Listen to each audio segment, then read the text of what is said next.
J'ai appris avec le temps que dans la vie, on ne peut se fier à personne. Je ne mets pas tout le monde dans le même bateau, bien sûr, mais je pense qu'on ne peut se fier à presque personne. Et d'après mon expérience, on est mieux seul qu'accompagné. D'après mon expérience, on ne peut se fier à personne, ou presque. On ne doit suivre que notre instinct, notre cœur, sans faire attention à ce que les gens pensent de toi. Car dans la vie, on est toujours seul. Même quand on est entouré, même en ayant des amis, de la famille, on est toute notre vie seul. Seul dans notre tête. Alors on ne peut se fier qu'à nous-mêmes. Et je sais très bien que c'est dur à l'accepter. Moi-même j'ai du mal à l'accepter à l'heure d'aujourd'hui. Et c'est encore plus facile de le dire que y croire. Vous savez, j'ai 10 000 questions qui se posent dans ma tête. Des questions que je ne pourrai sans doute jamais y répondre. Car malgré ma colère, ma tristesse, je n'en parle pas aux personnes concernées. Car j'ai peur. Peur que mes états d'âme ne soient pas pris en considération. Peur qu'on se mette en colère contre moi. Et que ça me met encore plus mal. Mais surtout, peur qu'on me reproche des choses alors que ce n'est pas mon jour.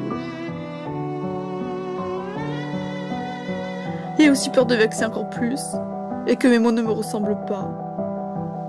Tu sais, je me demande sans cesse qui es-tu. Est-ce que tu es franche avec moi alors que tu es hypocrite envers les autres? Est-ce que tu me respectes pour ce que je suis?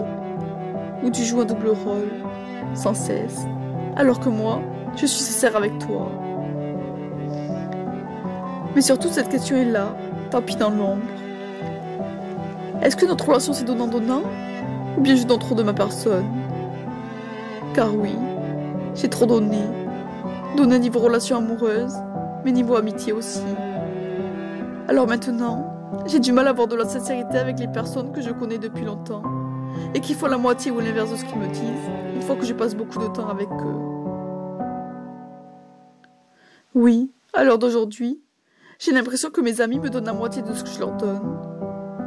Mais est-ce que je vous connais vraiment? Ou bien étiez-vous tout le temps comme ça? Mais je m'en suis rendu compte bien trop tard. J'en ai marre, bordel. Marre de tout faire pour les personnes que j'aime, alors que la plupart ne font jamais ou presque rien pour moi.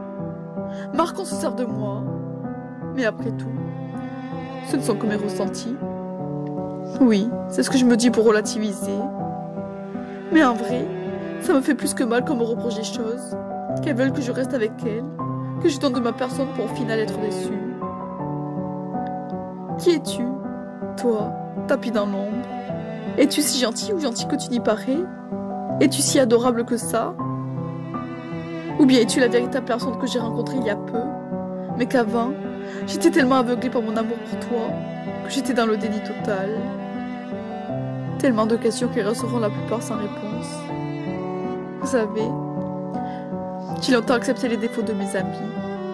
Je les ai longtemps ignorés même, et puis pendant de longues années que leurs qualités.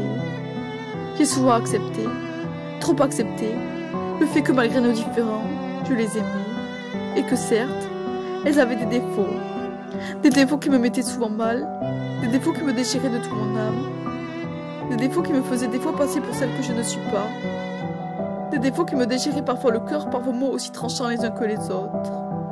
Mais je les ai acceptés, car je vous aime, et que quand j'aime quelqu'un, je passe au-dessus des défauts de la personne.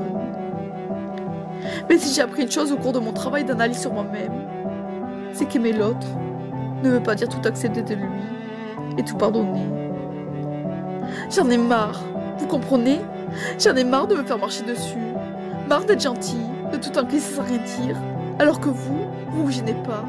Et surtout, marre que vous soyez vexé et que vous me vexez à votre tour à cause des mots que je vous dis, alors que je me défends juste et que vous m'aviez dit à peu près la même chose.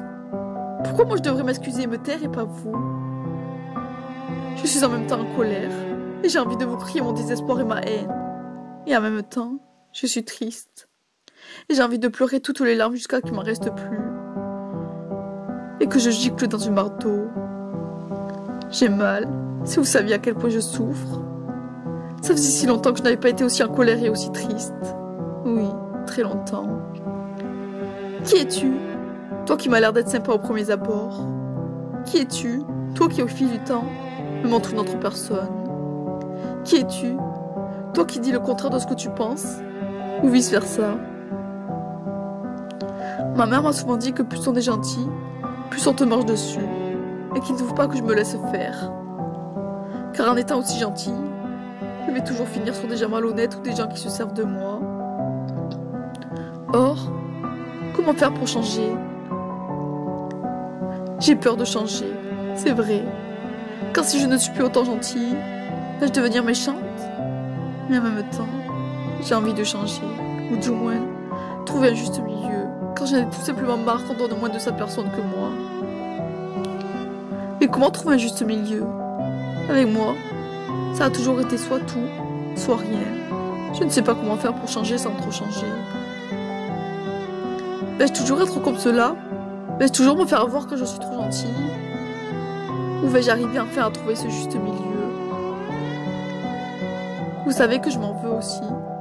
Oui, car je n'arrive pas à dire aux autres ce que je ressens. Et que je me fais des films sans demander à la personne si ce que je ressens s'avère être vrai. Mais j'ai comme un blocage.